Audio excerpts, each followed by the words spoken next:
감사하며 기도하옵나이다. 아멘. 할렐루야. 아멘. 명절을 앞둔 이 9월의 마지막 주일, 이렇게 예배 자리에 나온 우리 모든 성도님들과 가정 위에 하나님의 평안과 감사와 기쁨이 넘치시길 주님의 이름으로 축복합니다. 아멘. 오늘은 9월의 마지막 주일이니만큼 이번 달 암송 구절을 함께 한번 외워봐야 되지 않겠습니까? 네, 시편 119편 9절 말씀인데요. 주보 안쪽면 홍보면에도 있습니다.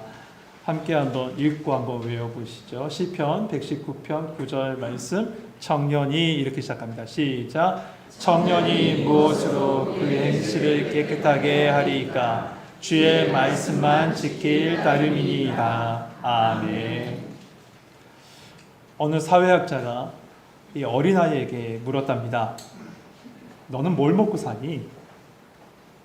여러분은 뭘 먹고 사세요?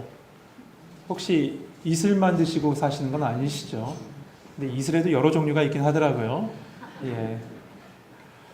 이와 같이 사회학자가 물었을 때 그 아이가 이렇게 대답합니다. 저는요, 목 아래는 밥을 먹고 살고요, 목 위로는 성경 말씀을 먹고 살아요. 참 똑똑하죠? 네, 맞습니다. 우리는 목 아래로는 밥을 먹고 살고 목 위로는 성경, 하나님의 말씀을 먹고 삽니다. 프랑스의 시인인 빅토르 위고는 영국이 셰익스피어를 만들었다면 성경은 영국을 만들었다라고 했습니다. 야만적인 해적의 나라였던 영국이 신사의 나라요 선교의 나라가 된 것은 하나님의 말씀, 성경 말씀을 그들이 받아들였고 붙잡았기 때문에 그렇습니다. 기독교 신앙의 기초를 놓았다라고 평가받는 성 어거스틴이나 기도의 사람이라고 불리는 조지 밀러 또한 죄악의 밑바닥에 사임했던 사람들입니다. 그런데 그 사람들이 말씀이 그들의 심령 속에 던져지자 말씀이 그들을 변화시켰고 도리어 복음을 전하는 데 크게 쓰임받는 인물로 변화되게 됩니다. 여러분, 말씀은 우리를 살립니다. 말씀은 우리를 변화시킵니다. 그래서 도산 안창호 선생도 이렇게 말했다라고 합니다. 우리 백성이 다 손에 성경을 쥐는 날에 나라가 바로 설 겁니다. 우리의 마음과 눈과 귀와 손으로 말씀을 붙잡고 하나님의 말씀으로 삶의 기둥을 세울 때 우리의 먼저 삶이 변화되고 가정이 살아나며 나라가 바로 세워질 줄 믿습니다. 언제나 어디서나 그 하나님의 말씀의 인도하심을 받는 우리 성도님 되시길 소망합니다. 오늘 마가복음 15장 1절에서부터 15절 말씀은 빌라도 앞에서 재판을 받으신 예수님의 모습이 기록되어 있습니다. 그런데 그 말씀 속에 자세히 살펴보니 세 가지 모습이 보여져요. 첫째로는 예수님의 침묵과, 둘째는 죄악의 외침과, 마지막 세 번째는 주저하는 빌라도의 모습이 보여집니다. 오늘 말씀을 보면서 이 세 모습을 한번 살펴보려고 합니다. 1절 말씀 한번 같이 한번 읽으시죠. 1절 같이 읽겠습니다. 시작.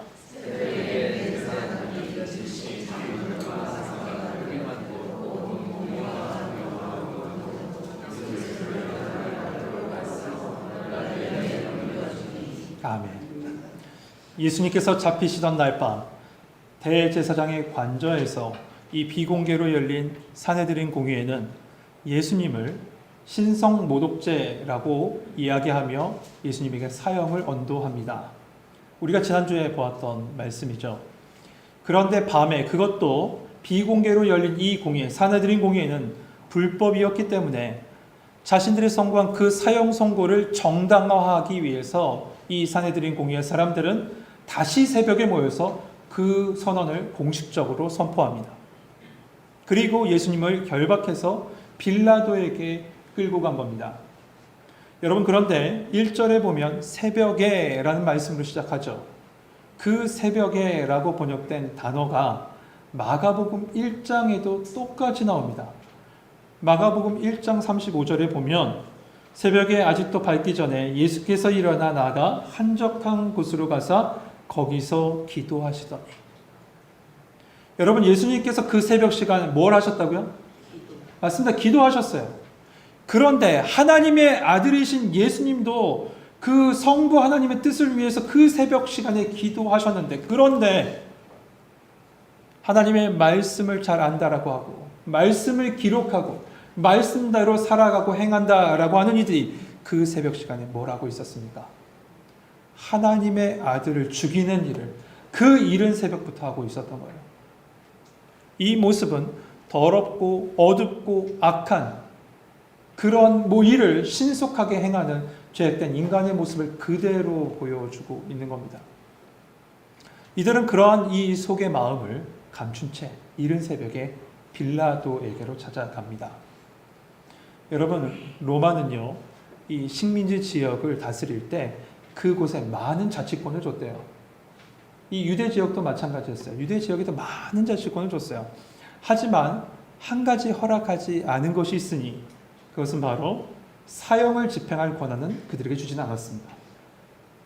그래서 산헤드린 공의회가 예수님에게 사형 선고를 딱 내렸지만 그들 직접 집행하지 못하고 빌라도에게 예수님을 끌고 간 겁니다. 그런데 여러분, 우리는 성경 말씀 조금 읽은 사람이면 이 말씀에 대해서 좀 의아해 할 겁니다. 우리는 성경 말씀을 통해서 유대인들이 직접 사형을 집행하려는 그런 액션을 취하거나 아니 실제로 그렇게 행한 경우도 말씀 속에서 보게 되죠. 예를 들어 가늠한 여인을 예수님 앞에 왔던 그 가늠한 여인을 유대인들은 돌을 던져 죽이려고 했습니다. 뿐만 아니라 스데반 같은 경우를 보면 유대인들이 돌을 던져서 직접 죽이기까지 했어요. 그렇게 되면 이것은 어떻게 된 걸까요? 로마가 이 사형을 집행하는 권한을 법적으로 금지한 것, 이 식민지 자치적으로 그 사형을 할 수 있는 권한을 금지한 것은 맞습니다. 하지만 일상 속에서 아주 자연스럽게 그런 일이 행해졌을 때 이들은 정치적 득실을 따져서 그냥 못 본 척하고 넘어갔다는 거예요. 여기에서도 정치적 득실이 나와요. 항상 그게 문제인 것 같긴 해요. 하지만 이 예수님이라는 존재 쭉 생각해 보면 유대인에게서 아주 큰 정치적 영향을 미치는 존재였고 로마 당국은 이미 이 모든 사실을 알고 있었고 계속 예수님이라는 존재를 주시하고 있었던 상황입니다. 그러다 보니 유대인들이 자기 손으로 죽이는 그런 무리수를 두기보다는 이 로마를 통해서 예수님을 죽이려는 계략을 꾸미고 지금 계속 행하고 있었던 거예요. 그런데 요한복음에 보면요, 이 빌라도에게 예수님을 데려가는 과정 속에서 대제사장의 그 무리들이 예수님만 그 관정으로 들여보내고 그들은 들어가지 않습니다. 그리고 밖에서 막 고소해요. 왜 그랬을까요? 요한복음 18장 28절 이렇게 써 있습니다. 그들이 예수를 가야바에게서 관정으로 끌고 가니 새벽이라. 그들은 더럽힘을 받지 아니하고 유월절 잔치를 먹고자 하여 관정에 들어가지 아니하더라. 유대인들은 유월절 기간에 누룩이 있는 이방인의 집엔 들어가지 않았습니다. 왜냐하면 유월절에 먹는 세 가지 음식이 있죠. 양고기와 쓴나물과 누룩이 들어가지 않는 무교병을 이스라엘 백성 유대인들은 먹었어요. 그래서 누룩이 있는 이방인의 집에는 들어가는 것조차 하지 않았다는 거죠. 그러니까 이 이야기는 율법을 지킨다는 명목하에 이렇게 행한 겁니다. 그래서 이 로마 그 빌라도의 관정에 들어가지 않은 거죠. 여러분, 이들은 형식적으로 그리고 표면적으로는 율법을 지켰는지 몰라요. 하지만 율법의 완성자 대신 예수님을 십자가에 내어주는 일을 그들은 앞장서서 지금 하고 있는 겁니다. 성도 여러분, 종교적 행위를 엄숙하게 하는 그 자체로 충분하지 않습니다. 그 행위 자체로 충분하지 않아요. 그 행위가 정말 하나님이 기뻐하시는 것인가? 그 행동이 정말 하나님이 원하시는 하나님의 뜻인가? 라는 것을 한번 생각해 보셔야 돼요. 그 모든 행동이 말이죠. 이제 예수님은 로마에서 파견된 이 빌라도 총독 앞에 서게 됩니다. 이 빌라도는 로마의 두 번째 황제였던 이 디베리우스 황제에 의해서 유대와 사마리와 이두메 지역을 다스릴 수 있는 권한을 주고 로마가 직접 파송한 그런 총독이었습니다. 이 빌라도는 주후 26년부터 36년까지 11년 동안 그 땅을 통치했어요. 여러분, 갈릴리 호수를 성경에서 다른 이름으로 부를 때가 있습니다. 뭐라고 부른지 기억하세요? 요한복음에 나오는데 맞습니다. 디베라 바다라고 불러요. 그 디베라가 어디서 나왔냐면 로마의 그 황제 티베리우스에서 나온 거예요. 그 티베리우스 황제가 이 빌라도를 총독으로 임명한 다음에 갈릴리 지역, 유대 지역으로 보낸 겁니다. 원래 예수님 당시에는 이 땅을 누가 통치했습니까? 헤롯, 그 가문이, 헤롯 대왕이, 1세대 헤롯이 통치했었죠. 그러다가 이 헤롯 대왕이 죽게 되자 그 아들들에 의해서 이 유대 지역이 분할해서 통치를 하게 됐는데, 이 유대와 사마리아와 이두메 지역을 다스린 왕이 누구냐면 그의 아들 헤롯 아킬레오입니다. 헤롯 아킬레오가 이 지역을 다스렸어요. 그런데 이 아킬레오가 너무 폭정을 심하게 하니까 유대인들이 들고 일어난 거예요. 유대인들이 들고 일어났고, 뿐만 아니라 로마에다 끊임없이 유대 사람들이 진정을 쫙 넣어버린 겁니다. 로마의 입장에선 식민지가 안정적으로 이렇게 평온하게 있는 게 좋잖아요.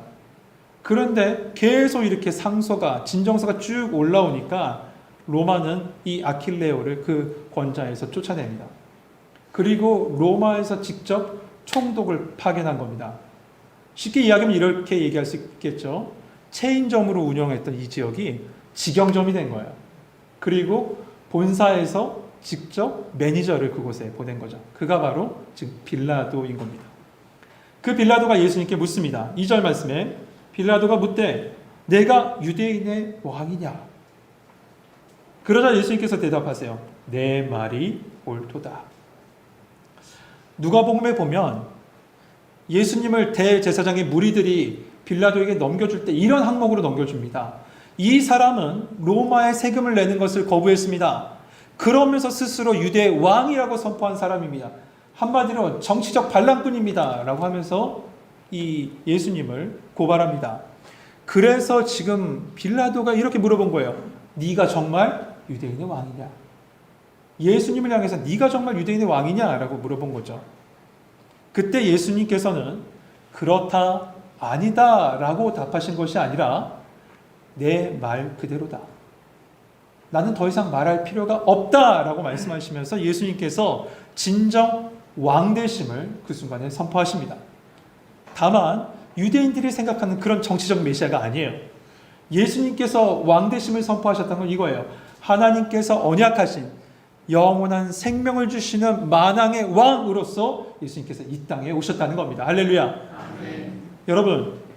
여러분은 예수님이 그리스도 되시고 살아계신 하나님의 아들 되시며 만왕의 왕이시요 만유의 주 되심을 믿으십니까? 아멘. 그렇습니다. 우리 예수님은 영과 육과 혼과 삶의 모든 것을 주관하시면서 십자가로서 우리의 모든 인생을 회복시키시는 그리스도시며 살아계신 하나님의 아들이시고 만왕의 왕 만유의 주 되십니다. 할렐루야. 아멘. 이렇게 예수님께서 내 말이 옳다, 나는 만왕의 왕이다 라고 말씀하자 오늘 본문에는 생략되는데요, 요한복음에 보면 그 이야기를 듣던 빌라도가 무리 앞으로 나가서 얘기해요. 나는 그에게 어떤 죄도 보지 못했다. 그러자 오늘 본문 3절입니다. 대제사장들이 여러 가지로 막 고발합니다. 여기서 여러 가지로 고발했다는 말은 뭐냐면요, 이곳저곳에서 본물 터듯이 이 사람 죽여야 됩니다. 이 사람 난동꾼입니다. 이 사람 스스로 왕이라고 한 사람입니다. 당신은 이 사람을 죽이지 않으면 반역자입니다 라고 하면서 이곳저곳에서 막 고발한 거예요. 그것을 갖다가 여러 가지로 고발했다 이렇게 표현한 거죠. 그러자 빌라도가 또 다시 예수님께 찾아가 물어요. 그러나 그 순간에는 예수님은 아무런 대답도 하지 않으세요. 조용히 아무런 대답도 하지 않으세요. 여러분, 누구나 억울한 일을 당하면요 자신을 변호하기 마련이에요. 그것은 당연한 방어권이잖아요. 당연히 해야 할 방어권이에요. 하지만 예수님은 지금 이 순간에 침묵하셨어요. 왜일까요? 하나님의 뜻을 이루시기 위해서 지금 거룩한 침묵을 하고 계신 거예요. 이것에 대해서 하나님은 미리 이사야를 통해서 말씀해 주셨습니다. 이사야 53장 7절 말씀에 그가 곤욕을 당하여 괴로울 때도 그의 입을 열지 아니하였으며 마치 도수장에 끌려가는 어린 양과 털 깎는 자 앞에서 잠잠한 양같이 그 입을 열지 아니하였도다. 우리 예수님은 6월절 그날 우리를 구원하시기 위한 그 어린 양이 되셔서 거룩한 침묵과 함께 지금 십자가로 한 걸음 더 나아가신 겁니다. 누구를 위해서 말해요? 우리를 위해서 말해요. 이처럼 예수님은 침묵하시면서 그 십자가의 길을 걷고 계신 반면에 사람들은 어떻게 하고 있었을까요? 빌라도는 예수님께서 그의 입을 닫고 침묵하시는 그 모습을 보고 속으로 생각합니다. 예수님 안에 뭐가 있구나. 그 모든 것을 느껴요. 그리고 그도 알았어요. 이 모든 과정이 어떻게 이루어지는 건지. 10절 말씀에 나오죠. 10절 같이 한번 읽어봅시다. 10절 같이 읽겠습니다. 시작.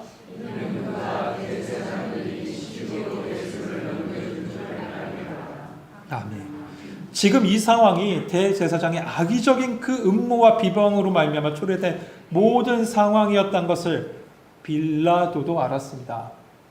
그래서 무리들이 계속 웅성부리면서 계속 상소했던 그 내용을 비책으로 내놓죠. 그게 뭡니까? 6월절의 관례 중에 제수 중 하나를 놓아주는 풍속인데 그것을 말합니다. 한마디로 이야기하면 6월절 특사를 단행하겠다라는 거예요. 그래서 두 명을 후보군으로 세우죠. 한 명은 바라바라는 자와 나머지 한 명은 바로 예수님이에요. 이 빌라도는 얘기합니다. 이 바라바라는 자와 예수 중에 누구를 놓아주는 것이 좋겠느냐라고 묻습니다. 그러자 이 대제사장이 무리를 충동해서 이야기하게 하죠. 바라바를 놓으라고, 바라바를 놓아주라고 얘기합니다. 여러분, 이것은 빌라도가 예상한 바가 아니었던 것 같아요. 이 빌라도는 당연히 예수님을 놓아주라 라고 할 거라고 생각했는데 예상하는 답변이 안 나오자 재차 그들에게 묻습니다. 그렇다면 너희가 유대인의 왕이라고 하는 이 자는 어떻게 하는 것이 좋겠느냐라고 묻습니다. 그때 사람들이 소리 지릅니다. 그를 십자가에 못 박게 하소서. 그를 십자가에 못 박게 하소서. 여러분, 말씀은 먼저 우리로 두 사람을 비교하여 보여줘요. 바로 바라바와 예수님을 비교하여 보여줍니다. 여러분, 이 바라바는 단순히 살인자가 아닙니다. 정치범이었어요. 로마로부터 해방운동을 했던 정치범이었습니다. 그러나 그 해방운동 중에 살인을 저질러서 살인자가 된 거예요. 여러분, 이스라엘 백성은 어떻게 보면 이스라엘 백성이 예수님께 원하는 것은 이런 정치적인 메시아, 이런 세상적인 메시아를 원했던 겁니다. 로마로부터 해방을 시켜주고 오병이어의 기적을 통해서 먹고 사는 문제를 해결해 줄, 한마디로 자신들의 욕망과 욕구를 다 해결해 줄 그런 메시아를 지금 이스라엘 백성을 원하고 있었던 거예요. 혹시 여러분도 그런 예수님을 모습으로 원하고 계시지 않습니까? 내 욕구를 해방시켜주고 해결해주고 내 인생의 어떤 문제나 해결해주는 그런 문제 해결자로서 예수님을 원하고 계시지는 않습니까? 그러나 예수님 누구세요? 우리 예수님은 죄와 사망으로부터 우리를 구원하여 주시고 거룩한 하나님 나라를 세우시기 위해서 그러한 욕망을 십자가에 자신의 몸과 함께 못 박으신 왕이 바로 예수님이세요. 결국 바라바라는 인물을 통해서 보여주는 것은 바라바는 자신의 욕망을 채워줄 왕으로 우리에게 보여줬다면 우리 예수님은 그 욕망을 십자가에 못 박으려는 왕으로 우리에게 보여주시는 거예요. 여러분이 만약에 그 자리에 있었다면 누구를 선택하시겠습니까? 아니, 지금 이 순간에 여러분 지금 누구를 선택하고 계십니까? 무리는 외칩니다. 나에게 욕망을 채워주고 예수를 못 박으라고. 이것이 우리가 오늘 본문을 통해서 본 두 번째 모습, 죄악된 외침입니다. 그러나 우리는 십자가에서 나의 옛사람은 다 죽고 새롭게 태어났으니 믿음의 주여 온전케 하신 예수님만 바라봅니다. 그 예수님만 붙잡겠습니다. 예수님만 따라가겠습니다. 이런 믿음의 고백을 할 수 있는, 이런 믿음의 외침을 할 수 있는 우리 성도들 되시길 주님의 이름으로 축복합니다. 아멘. 이제 마지막 모습이 남았죠. 누구의 모습입니까? 빌라도의 모습입니다. 이 빌라도는 무리들의 요구에 갈등한 것 같아요. 14절 말씀에 잘 드러나는데 14절에 보면 빌라도가 이르되 어찌미냐 무슨 악한 일을 하였느냐. 이 말 속에서 그의 갈등이 보여집니다. 빌라도는 최소한 진리에 대한 관심을 가지고 있었던 자인 것은 분명합니다. 누가복음에 보면 예수님께 쫓아가서 말하죠. 진리가 무엇입니까? 라고 물어요. 빌라도가 직접 물어요. 또한 그의 아내도 마태복음에 보면 저 올바른 사람에게 아무런 상관도 하지 마세요라고 조언했던 것이 빌라도의 아내였어요. 하지만 그 상황은 그로 빌라도로 말미암아 그 이루어진 모든 상황은 빌라도로 말미암아 진리를, 복음을, 예수님을 등지게 했습니다. 빌라도는 11년 동안 유대를 통치했는데 그 통치한 동안 여러 사건이 있었습니다. 사실 그가 통치한 동안 어떤 사건을 벌였냐면 성전 예물을 자기 마음대로 유용합니다. 그리고 예수님께서 지금 재판받는 이 과정 전에 이스라엘 그 땅, 유대 그 땅에 두 번의 봉기가 일어났는데 그 봉기를 이 빌라도가 아주 잔인하게 진압해버려요. 그러다 보니 이 유대 땅이 항상 불안해하고 초조해하고 있었습니다. 극도로 불안 상태가 있었던 것이 바로 그 팔레스타인 유대 땅이었어요. 그런데 이 모든 상황 로마도 다 알고 있었습니다.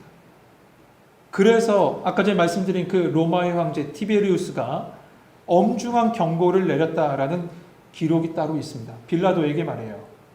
빌라도에게 엄중하게 경고를 내린 상태예요. 여러분 앞서 말씀드렸지만 유대인들이 투서를 보내서 그곳을 다스렸던 헤롯 아킬레오를 파면시켰잖아요. 권좌에서 내쫓았잖아요. 그런 상황에서 파견된 사람이 빌라도입니다. 그러니 얼마나 민심에 민감하겠어요. 사람들의 말에 얼마나 민감하겠어요. 요한복음에 보면 무리들은 이렇게 얘기합니다. 빌라도를 향해서 이 사람을 놓으면 당신은 가이사의 충신이 아닙니다. 이 정도 얘기했으면 당신 요번 재판 잘해. 잘못하면 내가 우리들이 들고 또 일어나서 로마에 상소할 거야. 이런 얘기인 거예요. 이런 얘기를 듣자 그 마음이 흔들린 빌라도는 하지 말아야 될 결정을 하고 말아요. 그게 바로 15절입니다. 15절 같이 한번 읽어보죠. 같이 읽겠습니다. 시작.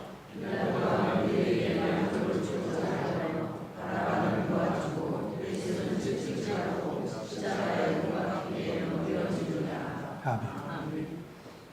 여러분, 이처럼 빌라도는 처음에는 진리에 대한 관심을 보이는 것처럼 보입니다. 하지만 진리를 위해서 살지 못했습니다. 진리에 대해서, 복음에 대해서 고민한 사람처럼 보이지만 진리를 위해서 삶을 헌신하지는 못했어요. 그는 예수님의 무죄함을 알았습니다. 그럼에도 불구하고 사람들을 만족시키기 위해서, 누구를 만족시킨다고요? 사람들을 만족시키기 위해서 자기 자신을 속이는 죄를 범하게 돼요. 그 결과 2000년의 역사 동안 예수님을 죽인 자로서 누가 언급됩니까? 빌라도가 언급되는 거예요. 여러분 체조 선수 중에, 우리나라 체조 선수 중에 양학선이라는 선수가 있죠. 그 선수는 자신이 만든 기술로 금메달을 땁니다. 그리고 그 선수가 만든 그 기술의 이름을 공식적으로 뭐라고 부르냐면 양학선 1, 양학선 2 이렇게 부릅니다. 그러니까요, 외국의 다른 선수가 그 양학선 1, 양학선 2 기술을 써도 그 선수의 이름을 붙이는 것이 아니라 양학선 1, 2 기술을 썼다라고 공식적으로 이렇게 기록되어져요. 이처럼 이름이 아주 귀하게 쓰임받을 때가 있어요. 하지만 그렇지 않은 경우도 있어요. 야구에서 투수가 아무런 이유 없이, 신체적인 이유가, 아픔이 아무것도 없는데 아무런 이유 없이 스트라이크를 던지지 못하고 자기가 원하는 곳에 던지지 못하고 막 사방 엉뚱한 곳을 막 던지는 그런 현상을 뭐라고 얘기하냐면 스티브 브레스 증후군이라고 얘기해요. 이 스티브 브레스 또한 사람 이름입니다. 이 스티브 브레스라는 아주 훌륭한 선수가 있었어요. 최고 선수상 3위까지 올라간 선수예요. 그런데 갑자기 어느 순간에 몸에 이상이 하나도 없어요. 그런데 공을 원하는 곳에 던지지 못하고 막 사방으로 날아다니는 거예요. 제대로 던지지 못해요. 그래서 그 선수가 그 병을 겪고 난 이후에 그 이후에 이런 똑같은 증상을 얻는 투수가 있다면 그 선수는 스티브 블레스 증후군을 겪고 있는 선수다. 이렇게 말을 합니다. 여러분, 이 근육이 수축되는 병을 갖다가 루게릭이라고 얘기하잖아요. 그 루게릭도 사실은 야구선수 이름이에요. 야구선수가 그 병을 겪었기 때문에 루게릭이라고 이렇게 이름을 붙였어요. 여러분, 한 사람의 이름이 어떠한 것에서 고유명사가 되는 것처럼요, 이 빌라도의 이름은 예수님을 죽인 자라는 고유명사가 되어버린 겁니다. 어떻게 보면 억울한 면도 있을 수 있어요. 생각해보면 예수님을 죽였던, 이 십자가에 못 박혔던 이 모든 상황 가운데 연루된 사람이 얼마나 많이 있어요. 그럼에도 불구하고 이 빌라도가 예수님을 죽인 자라고 수천 년에 걸쳐서 언급된 것은 그가 마지막 선고를 내렸고 집행을 내렸기 때문에 그래요. 여러분, 생각해 보세요. 아무리 대제사장들이 예수님을 사형 선고를 내렸다고 할지라도 그가 허락하지 않으면 그것은 집행되지 않습니다. 그런데 그는 예수님께서 죄가 없으심을 알았어요. 알았지만 죄가 없으신 예수님을, 오직 사람을 만족하기 위해서 십자가에 내어준 거예요. 마태복음 27장에 보면 그는 그 많은 궁성거리는 흥분한 그 무리 앞에서 물을 가지고 와서 손을 씻습니다. 그러면서 이 모든 예수의 피에 대해서 나는 아무 상관이 없다라고 손을 씻어요. 손을 씻지만, 하지만 그는 그리스도인들의 입을 통해서 예수님을 죽인 자라고 신앙 고백되어지면서 영원한 정죄를 받습니다. 그의 죄가 뭡니까? 그 죄는 주저하고 사람을 눈치만 보며 진리를, 복음을, 예수 그리스도를 외면한 죄인 겁니다. 사랑하는 성도 여러분, 이번 한 주간을 사시면서 우리도 이 빌라도의 법정 앞에 서게 될 겁니다. 그 자리는 진리와 생명 되신 예수님을 인정하든지 아니면 예수님을 외면하는 그런 선택의 자리가 될 거예요. 여러분, 어떻게 하시겠습니까? 주저하고 좋은 것이 좋다라고 하면서 잠시 예수님을 외면하시겠습니까? 아니면 끝까지 그 진리를 붙잡겠습니까? 갈라디아서 1장 10절 말씀에 이렇게 말씀합니다. 내가 사람에게 좋게 하랴, 하나님께 좋게 하랴, 내가 사람의 기쁨을 구하랴, 지금까지 내가 사람의 기쁨을 구했다면 그리스도의 종이 아니니라. 여러분, 예수님을 믿는다는 것은 마음의 고백만 있는 것이 아닙니다. 마음 고백뿐만 아니라 삶의 희생도 감수해야 돼요. 세상은 우리로 계속해서 이 선택의 자리로 밀고 나갈 거예요. 계속 몰아갈 겁니다. 그때 우리의 믿음이, 우리의 생각이, 우리의 신앙이 흔들리지 않고 갈 수 있는 유일한 길은 우리의 심령에 예수 그리스도의 그 십자가를 기둥으로 삼고 기준으로 삼고 세울 때만이 우리의 심령이 흔들리지 않을 줄 믿습니다. 아멘. 말씀을 캐논이라고 얘기하죠. 기준이란 뜻이에요. 말씀과 십자가를 내 마음에 세울 때요, 여러분, 어떠한 고난 속에서 흔들리지 않을 수 있을 뿐만 아니라 진리와 생명 되신 예수 그리스도 안에서 살게 될 줄 믿습니다. 아멘. 이러한 은혜가 우리 모든 성도님들과 함께하게 주님의 이름으로 축복합니다. 아멘. 기도하겠습니다.